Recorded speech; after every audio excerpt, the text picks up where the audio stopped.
और वहाँ पे मैंने जो लड़कियाँ बैठी थी उनसे पूछा कि उनमें से कितनों के भाई प्राइवेट स्कूल में पढ़ते हैं। आपको अचंभा होगा ये सुनकर कि ऑलमोस्ट 95% लड़कियों ने अपना हाथ उठा दिया। इसका क्या मतलब था? इसका मतलब था कि अगर एक परिवार के पास थोड़े से भी पैसे होते थे तो वो अपने बच्चों को अच्छी शिक्षा के लिए प्राइवेट स्कूल में भेजते थे और अपनी बेटियों को नज़रअंदाज करके जर्जर सरकारी स्कूलों की ओर धकेल देते थे। लेकिन आज उन्हीं दिल्ली के सरकार के वर्ल्ड क्लास स्कूलों में दिल्ली की लड़कियों को शानदार शिक्षा मिल रही है। हम अपने स्कूलों में 9 लाख से अधिक लड़कियों को पढ़ा रहे हैं और इस साल आपको ये जान के गर्व होगा कि दिल्ली के सरकारी स्कूलों में से 933 लड़कियों ने नीट का और 123 लड़कियों ने जेईई की परीक्षा पास करी। आज दिल्ली के सरकारी स्कूल में पढ़ने वाली लड़कियां डॉक्टर बन रही हैं, इंजीनियर बन रही हैं, बड़ी बड़ी यूनिवर्सिटीज़ में एडमिशन ले रही हैं और यहाँ तक कि खुद का बिजनेस शुरू करके और महिलाओं को रोजगार भी दे रही हैं। यहाँ पर पहुँची हैं हमारी दिल्ली के सरकारी स्कूल की बेटियाँ। महोदय, 2014-15 में एक आम परिवार की लड़की जब अपनी पढ़ाई लिखाई के लिए कॉलेज जाना चाहती थी तो माँ बाप इसलिए मना कर देते थे क्योंकि आने जाने में खर्ची बहुत ज़्यादा होता था। बहुत सी महिलाएं सिर्फ इसलिए काम नहीं करने जाती थीं क्योंकि जितनी तनख्वाह मिलती थी उसका एक बड़ा हिस्सा आने जाने के किराए में चला जाता था। समाज और अर्थव्यवस्था में महिलाओं का योगदान बढ़े, इसके लिए देश के इतिहास में पहली बार दिल्ली में महिलाओं के लिए बस यात्रा बिल्कुल फ्री कर दी गई ताकि एक महिला को दिल्ली में कहीं भी आना जाना हो तो उसे पैसों की चिंता ना करनी पड़े और अपने भाई अरविंद केजरीवाल जी से मिले पिंक टिकट के साथ वो बेझिझक यात्रा कर सके। अब किसी महिला को घर से बाहर निकलने से पहले पैसे के लिए किसी के सामने हाथ नहीं फैलाना पड़ता। पिछले कुछ सालों में लगातार महिलाओं की फ्री बस यात्रा की संख्या बढ़ रही है। 2020-21 में पिंक टिकट के साथ 17 करोड़ 70 लाख बार महिलाओं ने फ्री बस यात्रा की, जो संख्या 2022-23 में बढ़कर 40 करोड़ 20 लाख हो चुकी है। यानी हर रोज लगभग 11 लाख महिलाएं हमारी बसों में फ्री सफर कर रही हैं। 2019 से शुरू होकर अब तक मात्र 5 साल में 153 करोड़ बार महिलाओं ने फ्री में बस यात्रा की। अध्यक्ष महोदय, लॉ एंड ऑर्डर केजरीवाल सरकार के अंतर्गत नहीं आता, फिर भी एक बड़े भाई का धर्म निभाते हुए दिल्ली के मुख्यमंत्री अरविंद केजरीवाल जी ने दिल्ली की सड़कों को सुरक्षित बनाने के लिए कई प्रयास किए। मुख्यमंत्री सीसीटीवी योजना के तहत आज दिल्ली में 2,60,000 से ज़्यादा सीसीटीवी कैमरा लगे हैं। फोर्ब्स इंडिया की 2021 की रिपोर्ट के मुताबिक दिल्ली शहर के हर स्क्वायर माइल में 1820 से अधिक कैमरा लगाए गए हैं। अब सीसीटीवी सर्वेलेंस पर स्क्वायर माइल के आंकड़े में दिल्ली ने न्यूयॉर्क और लंदन को भी पीछे छोड़ दिया है। ये है सेफ्टी पिन नामक एक संस्था की रिपोर्ट के अनुसार दिल्ली में 2014 में लगभग 7,500 डार्क स्पॉट्स होते थे, जहां अंधेरे की वजह से महिलाएं गुजर भी नहीं पाती थी।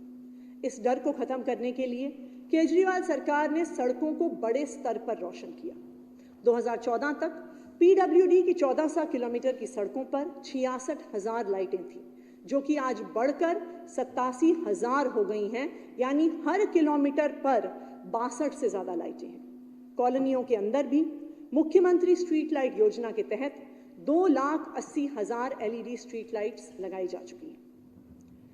अध्यक्ष महोदय, हमारे परिवारों में जब भी कोई बेटी या बहन ससुराल से आती है तो उसके बड़े भाई या उसके पिताजी उसके हाथ में कुछ पैसे थमा देते हैं, क्योंकि वो चाहते हैं कि उनकी बहन या उनकी बेटी को अपनी ज़रूरतों के लिए किसी से कुछ मांगना ना पड़े।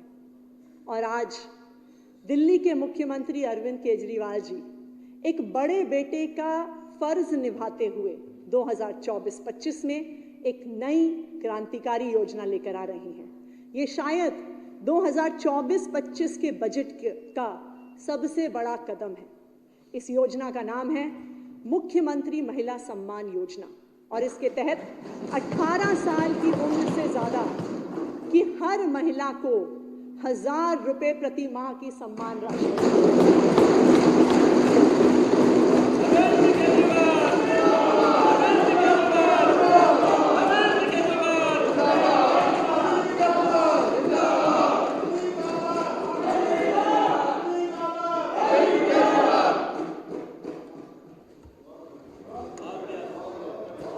तो चाहे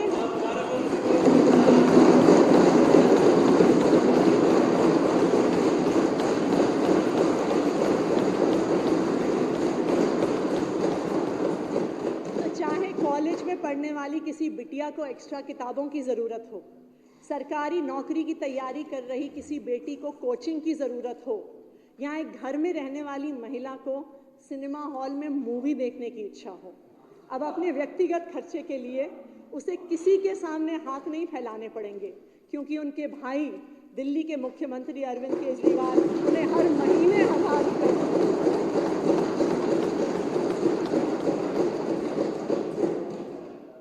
अध्यक्ष महोदय, हमारे शास्त्रों में लिखा है, जहां महिलाओं की पूजा होती है, सम्मान होता है, वहां देवता निवास करते हैं, और जहां महिलाओं का सम्मान नहीं होता, वहां किए गए सारे अच्छे काम भी निष्फल हो जाते हैं।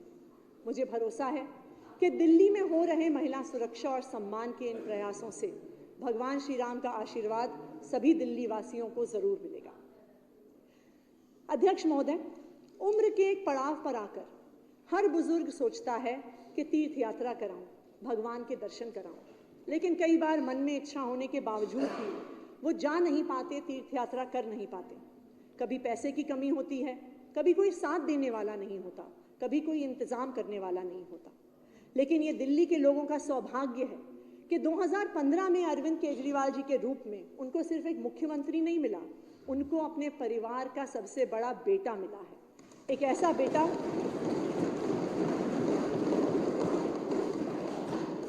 ऐसा बेटा जिसने दिल्ली के हर बुजुर्ग को तीर्थ यात्रा करवाने की जिम्मेदारी ली है। इसलिए 2019 में मुख्यमंत्री तीर्थ यात्रा योजना की शुरुआत हुई, जिसके तहत हमारी तीर्थ यात्रा की ट्रेनें अयोध्या जी, मथुरा, वृंदावन, रामेश्वरम, जगन्नाथपुरी, द्वारकाधीश, तिरुपति बालाजी इत्यादि जगह पर जाती हैं। तीर्थ यात्रा पर जाने के लिए बुजुर्गों को सिर्फ एक फॉर्म भरना पड़ता है और वो अपने साथ एक अटेंडेंट को लेकर जा सकते हैं। बाकी सारा इंतज़ाम, चाहे वो एसी ट्रेन का हो, लोकल टूर का हो, खाने पीने की व्यवस्था का हो, ज़रूरत के सामान का हो, वो दिल्ली सरकार करती है।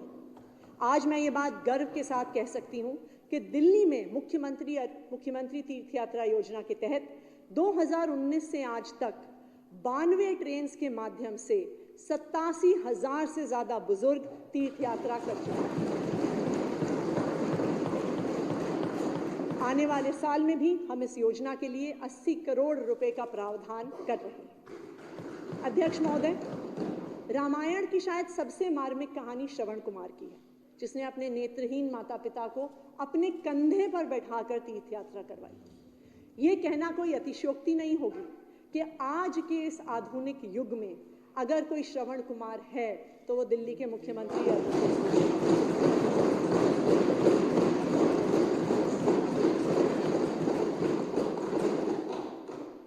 अध्यक्ष महोदय, कहते हैं असली राम राज्य वहां, भूखा ना कोई सोए जहां। इस सिद्धांत को यथार्थ करने के लिए हमने कई प्रयास किए हैं। दिल्ली में 10,897 आंगनवाड़ियां हैं, जिनके माध्यम से हम 8 लाख महिला